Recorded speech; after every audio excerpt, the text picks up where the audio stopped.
Friends, అటిక పాత్రలో వండిన అన్నము చూడండి ఎంత బాగుందో. అలాగే కొంచెం పెట్టుకుంటా. అలాగే చూడండి మటన్ వండాను అటిక పాత్రలో. కొంచెం ముడిసేసుకుంటున్నా. ఎంత బాగుందో చూస్తుంటేనే కలరు నోరు ఊరిపోతుంది కదా. టేస్ట్ చేస్తాను. ఫస్ట్ టైం నేను అటిక పాత్రలో వండిన కర్రీని టేస్ట్ చేయడము. ఎలా ఉందో చూద్దాం మనం ఒకసారి. ఒక ముక్క కూడా, ముక్క వేడిగా ఉంది. బా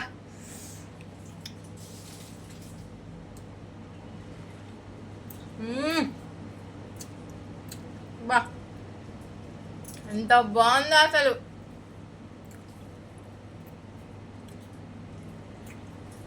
మస్తు ఉడికింది. చిన్నప్పుడు అప్పుడెప్పుడో తిన్నా మా అమ్మమ్మ వాళ్ళ ఊర్లో. మా అమ్మమ్మ చేసింది. సూపర్ ఉంది ఫ్రెండ్స్. మీరు కూడా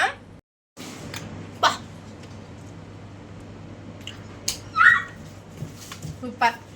ఓకే.